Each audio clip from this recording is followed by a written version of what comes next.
अब चलते हैं आगे। अब पढ़ते हैं द्रव्यमान। ठीक है, तो द्रव्यमान क्या होता है कि किसी वस्तु में पदार्थ की कितनी मात्रा होती है वह उसका द्रव्यमान कहलाता है। कि आपने सुना हो कि 5 kg 10 kg इसी वस्तु का मान 2 kg है, इस प्रकार है ना। तो ये उस वस्तु का द्रव्यमान कहलाता है।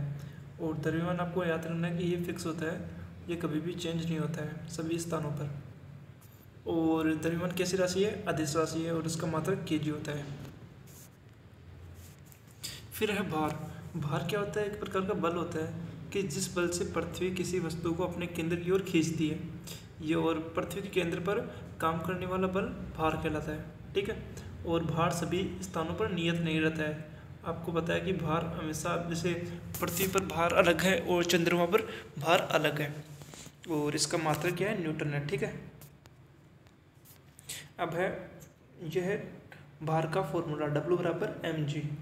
ठीक है, और ये एग्जांपल आप देख सकते हो। अब एक इम्पोर्टेंट चीज़ है कि चंद्रमा पर वस्तु का भार। आपको याद रखना है कि चंद्रमा पर जो वस्तु का भार होता है ना, वो पृथ्वी के भार का 1/6 गुना होता है। ये इम्पोर्टेंट है सभी के लिए, कन्फर्म आएगा इस बार क्वेश्चन। अब है ग्रहों की गति से संबंधित केपलर के नियम। मतलब केपलर ने, याद रखना कि कौन से नियम देते, वो थे ग्रहों की गति के नियम, याद रखना है। फिर ग्रहों की गति के नियम के अनुसार मतलब बताया था कि सूर्य के चारों ओर जो भी ग्रह होते हैं ना, वो किस प्रकार की गति करते हैं? दीर्घवृत्ताकार। ठीक है, और सूर्य एक फोकस बिंदु होता है, इस प्रकार मानकर। और आपको केवल याद रखना है कि सूर्य के चारों ओर ग्रह एक चक्कर जितने समय में लगाता है उसे परिभ्रमण काल कहते हैं। और परिभ्रमण काल का स्क्वायर ग्रहों के सूर्य के औसत की दूरी के r³ के समानुपाती होता है। मतलब T² समानुपाती r³। ठीक है,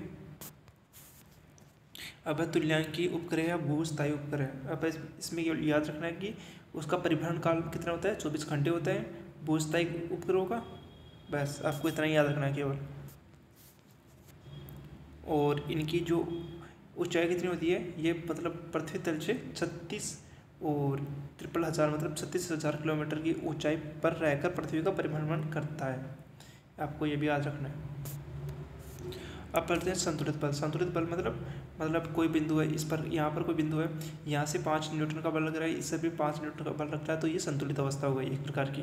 और इधर से 5 न्यूटन का बल लग रहा है और इससे 7 न्यूटन का बल लग रहा है, तो ये किस प्रकार की हो गई? असंतुलित अवस्था। ठीक है, ये असंतुलित बल। ये दोनों टॉपिक आपको कवर हो गए इससे। अब है इम्पोर्टेंट तथ्य। इम्पोर्टेंट तथ्य में है कि मतलब किसी बाह्य बल के अभाव में एक पिंड एक समान वेग से गति करता है। ये किसके कारण? जड़त्व के कारण। और 1 kg भार का मान कितना होता है? 8 न्यूटन होता है। ये आपको याद रखने है। ठीक है, और ये आपके इम्पोर्टेंट नहीं है। फिर ये आपको याद रखना कि अपकेंद्रीय बल का उदाहरण है दूध से मक्खन निकालना। ये इम्पोर्टेंट है। बल किसी राशि है? सदिश राशि, आपको याद रखना। चलते हैं आगे। और ये भी कन्फर्म आ सकता है कि किस वैज्ञानिक ने जी का मान दिया था। जी का मान आपको बताया था कि 6.67 × 10⁻⁻11 होता है। ठीक है, ये किसने दिया था? कैवेंडिश ने। और अब आगे चलते हैं। अब पढ़ते हैं वेग। वेग क्या होता है कि आपको याद रखना है कि इकाई समय में विस्थापन, मतलब विस्थापन बटा हुआ समय, ऐसे याद रखना है। विस्थापन बटा हुआ समय मतलब किसी निश्चित समय में तय विस्थापन ही वेग कहलाता है।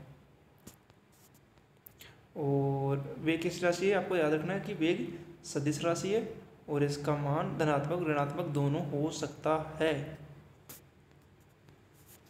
अब है त्वरण। त्वरण क्या होता है कि वेग बटा हुआ समय, मतलब किसी निश्चित समय में वेग में परिवर्तन।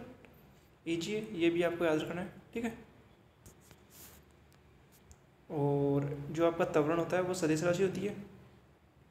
ठीक है, अगर त्वरण का मान आपका नेगेटिव हो तो उसे मंदन कहते हैं, ये भी याद रखना है। अब संवेग। संवेग क्या होता है कि सरल रेखा में गतिमान किसी पिंड के m और v का गुणनफल p = mv।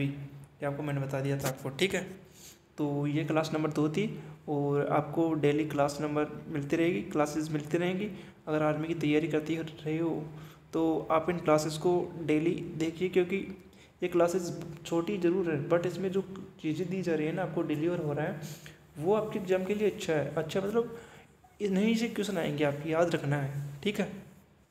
और कोई भी आपको कमेंट मतलब कोई भी क्वेश्चन है आपका, तो आप हमारे कमेंट में लिख सकते हो, मैं उनका रिप्लाई दे दूंगा, ठीक है। आपको